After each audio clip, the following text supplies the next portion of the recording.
Good morning. Wow, there are so many familiar faces and new faces here. I want to welcome everyone to the Americas Society, Council of the Americas, 12th Annual Women's Hemispheric Conference in New York City. We always wonder if we can pull it off again.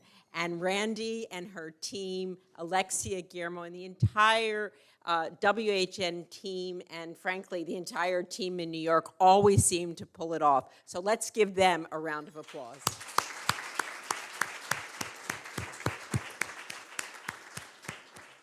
I would like to welcome everyone joining us online.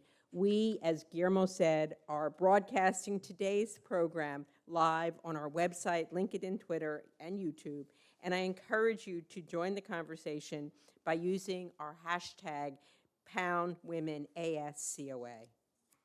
I would also, as Guillermo did, like to thank our corporate sponsors, JP Morgan and Pfizer.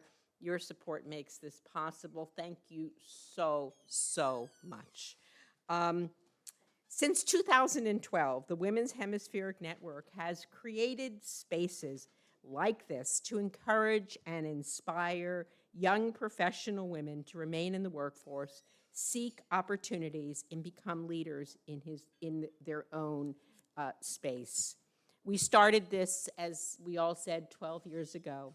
We were with Michelle Bachelet when she was the head of UN Women, and Margarita Zavala, who was the First Lady of Mexico in those days.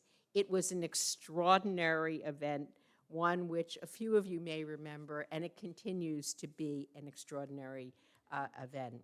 This year, we are delighted to partner with Americas Society, Council of the Americas, Young Professionals of Americas Network.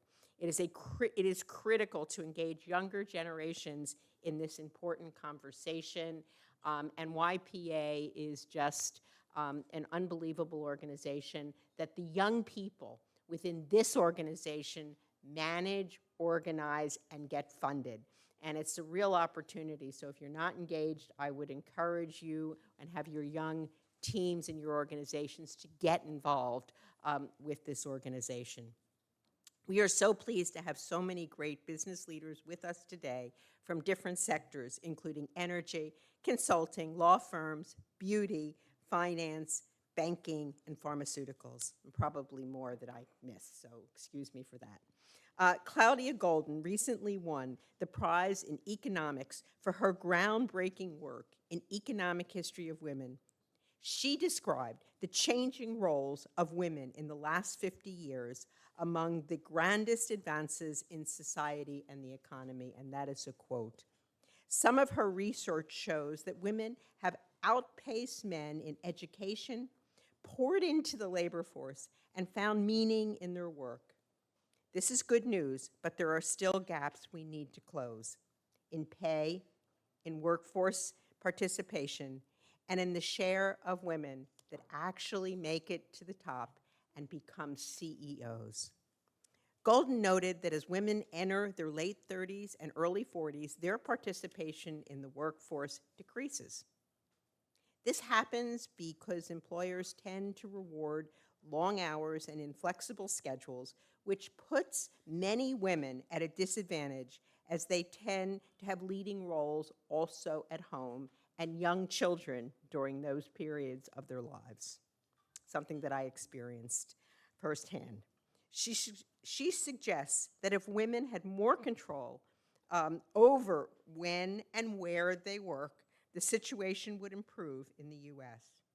After the pandemic, women's workforce participation increased, reducing the gender gap to a historic low thanks to the increased flexibility. Another topic we'll discuss today is the importance of mentorship and sponsorship.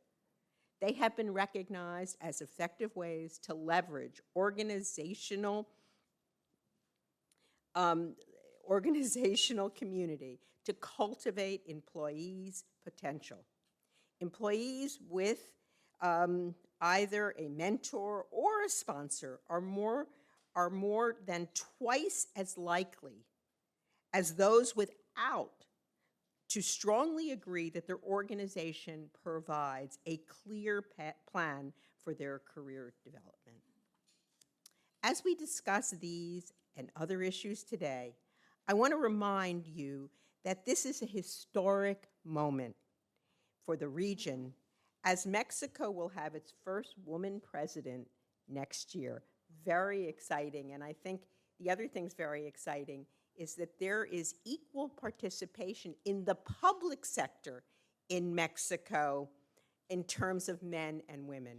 But the private sector lags dramatically. And as you travel through Latin America, you will find those statistics in many other countries where the public sector has mandated more equality in the workforce and diversity in the workforce, but the private sector lags. It is too often that a company will come to me in Mexico or Brazil or Argentina and say, I need to find some women to put on my list of potential board members. I can't find any. That is inexcusable. That is what has to change, and it will change, but it's going to take time, and it's going to take all of you that are committed to the hemisphere and the region to help make that true and make that possible. Today, we are featuring women leaders and male allies from the private sector for a discussion on women's professional development and leadership.